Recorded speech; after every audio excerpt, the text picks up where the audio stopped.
nibatizwe nikamwabudu mwanaume mwenzangu. Yaani mwanaume mwenzangu eti nikamwabudu. Sasa ukisoma 1:4 Yuda nasema ukimkana aliye peke yake Mola na Bwana wetu Yesu Kristo wewe ni kafiri. Yesu ni Bwana sio Mungu. Unalo ukisoma kwenye Wakorintho wa kwanza 5:17 maandiko nasema tangu sasa imekuwa tumjue mtu yote kwa jinsi ya mwili. Ingawa tumemjua Kristo hapana hivi sasa. Yaani atumjue huyo Yesu kwa jinsi ya mwili ambaye Yesu ambaye tunamhubiri ni Yesu ambaye ni Mungu. Yaani atumjue huyo ambaye wewe unamjua na ndio tatizo lako. Sasa ndo tutajuana hiyo siku. Tutaabudu. Bwana, ni siku nyingine tena kama kawaida. Niliposti kwamba nina debate kubwa ya kimataifa mimi na ujamaa wangu hapa. Huyu ni Mkongo. Katoka Kongo kaja kunifuata mimi Tanzania. Amesema ameniona kwenye mitandao ya kijamii huko navoleta fujo, navowachukulia watu wao. Ni mchungaji huyo. Na wamaliza watu wao. Ananitaka debate. Tarehe 18 anasema kati ya Yesu na Muhammad wa kufuatwa nani? Kanifuata huyo. Kati ya Yesu na Muhammad wa kufuatwa nani? Tarehe 18. Tarehe 19, je, Yesu ni Mungu au si Mungu? Hawa wanamwabudu Yesu. Sisi tunasema Yesu ni mtume wetu. Kwa hiyo siku ndugu zangu tarehe 18, tarehe 19 msikose, kitachimbika. Lakini pia vile tunahitaji support yenu. Kwa sababu mimi na huyu tunaandaa debate, lakini sisi tutaongea ni walimu, lakini pia inabidi tusapoti. Sababu debate inahitaji maandalizi. Inahitaji sehemu ya kufanyia.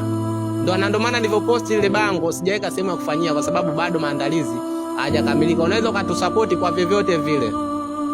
Kwa vyovyote una buku una 2000 unatusupport ili tupate kuandaa maspika, tuandae sehemu nzuri, tutafute viti vizuri mkija mnatukaa.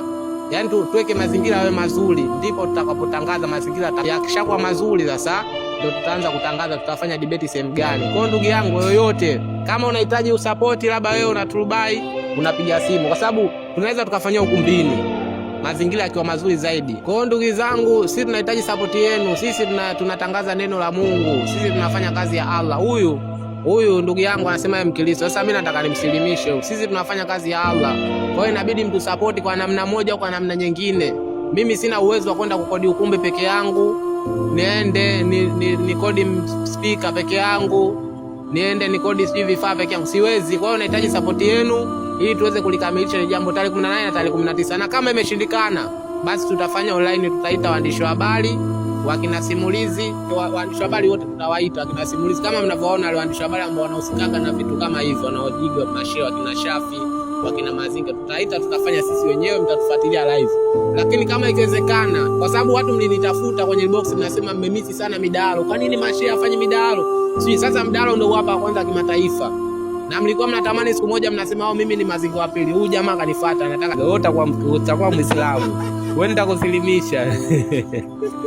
Mimi nakwambia utasilimu ndugu yangu. Wape neno moja. Haya, Bwana Yesu asifiwe. Ukiona mtu ameanza kusema mambo mengi na mpira hujawekwa sijui kwa ukumbi, ule ni muoga. Ndugu yangu wewe subiri yani mpira uweke ukumbini pale tutajua. Unajua sana ndugu zangu, katika maandiko tukishasoma kwenye kitabu cha Yuda 1:3 yake maandiko nasema tuishindanie imani ya Yesu Kristo. Na jukumu letu sisi wa Kristo ni kufikishia ndugu zetu Waislamu ujumbe. Na ndio hasa Yesu alituambia nendeni mkafanye mataifa yote kwa wanafunzi. Sasa nimemuonaga tu kwa mitandao mara nyingi akisema nyingi kwa mitandao. Ni kijana ambaye anapendaga sana mazingi. Sasa kaniambia kama vile mimi napendaka ndacha tukutane. Sasa ndugu zangu nawaambia tu sisi wenyewe hatuwezi kaweza, tusaidie, maana kwa support yenu tunaweza kufanya mambo ambayo itasaidia watu. Yaani kwa 1000 yako ambao unaweza changia, naweza tusaidia watu kuvundua ukweli na kupata ukweli, na hasa watu wengi kutoka ndani ya Uislamu wamgeukie Kristo, kama vile ndugu yangu hapa atabatizwa. Basi najua tu mambo mengi tutapanga na kutakuwa masezo nyingi, atakuja hata Kongo ili sasa abatize mzuri. Haya, mbarikiwe sana ndugu yetu. Ila ukitaka kutufuatilia zaidi sana, maana tuna mitandao yetu, unaandika tu EG1 TV kwa YouTube. Utapata miazara nyingi ambayo tunafanya na ndugu zetu Waislamu huko Kongo. Kwa Facebook unaandika Apotre Egide Bukavu, utatufuatilia huko. Hata ukitaka binafsi unaandika tu Mardoche Chiza kwa Facebook, utapata mafundisho mengi. Haya, mbarikiwe sana. Ndugu yangu atabatizwa tu inshallah. Sasa angalia, ananiambia mimi nibatize wakati Biblia inasema ubatizo ni ibada ya kipagani. Sasa mimi ni mpagani. ubatizo wa Yohana unaondolewa toba, ni ubatizo wa toba na ondoleo la dhambi. Sasa Yesu alibatizwa alikuwa na dhambi gani? Sina shida na Bwana. Mada ya pili tarehe 19 Yesu ni Mungu. Mimi nibatizwe nikamwabudu mwanaume mwenzangu. Yaani mwanaume mwenzangu eti nikamwabudu.